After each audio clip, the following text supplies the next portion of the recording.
Firstly, we have monitoring programs that we, in order to apply for a mining permit, you need to submit a monitoring program. And that monitoring program is very detailed, so it monitors all aspects of the business as well as the activities below the surface.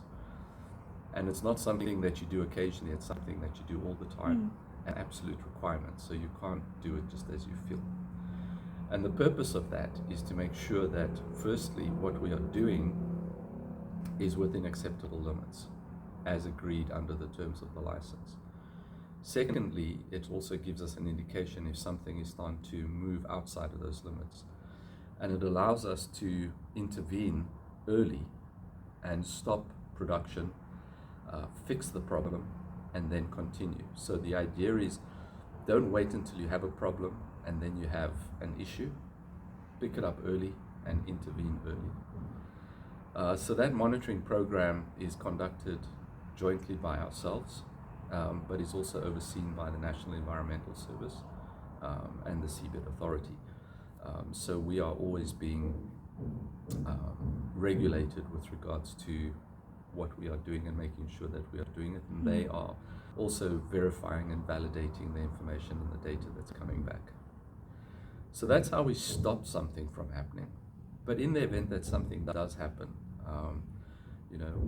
one of the ships loses a piece of equipment, for example, the remedy would then be to use our remotely operated vehicle and our winches. A vessel like the Moana, for example, can go out there, use the ROV, use the winches and the ropes, go down, collect that piece of equipment, bring it up off the sea floor. So if we lose something over the side, we won't just leave it there, we'll recover it and bring it up. And then in the event that we actually have a ship sink, that is where the insurance policies and the financial guarantees that we have to lodge with the government before we qualify for the license. That's when those monies and those assurances kick in. So if the ship sank, for example, in accordance with maritime norms, our insurance company would take over as the primary project lead, and they would come in and they would salvage the vessel and bring it up. And all of that cost will be paid for by that insurance company. It won't cost the Cook Islands money to do it.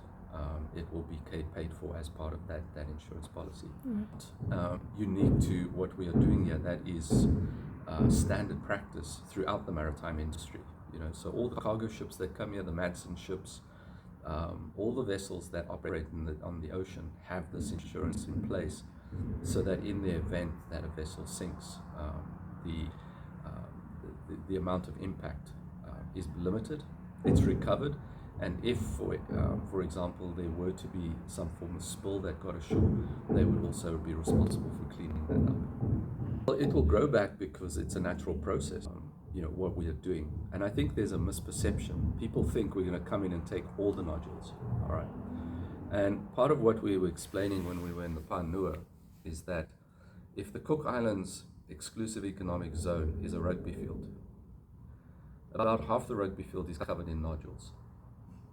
The amount of area that we are going to impact over 25 years of mining is 5 paces by 5 paces. That's all. So those are the only nodules we're going to take out for 25 years of mining. So people say, but what if there are more than one company?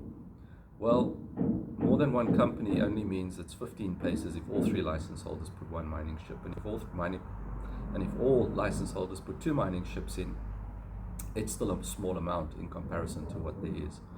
And that is for more than 25 years of being able to generate revenue. So I think we need to look at it in context of how much there is and how much we're using. And it's natural for us to go in and harvest stuff, but do it in a manner that we don't eradicate it, but we take some away, that what is left still outweighs what we've done. And it's the same here. The other question I get asked is, well, what stops everybody from just going crazy and mining all the nodules? Market economics. If you were to go mad and start mining all the nodules, you would put so much product into the market that the price would collapse. and therefore nobody will want to buy it, or rather you won't make enough money to recover your costs. So business economics balance the supply and demand. It's like anything. Shopkeepers keep on the shelf what people want to buy, and they don't put on the shelf what people are not going to buy. And it's the same with us. We will mine as much as needed in order to satisfy the market as we see it without it negatively impacting the economics, because if it does negatively impact the economics, then nobody in the Cook Islands is going to benefit, nor are we going to benefit, because we're not making money. So I think that also needs to be understood. This is about business principles and practices, and it needs to make business sense. If it doesn't make business sense, why would you just go crazy and mine everything?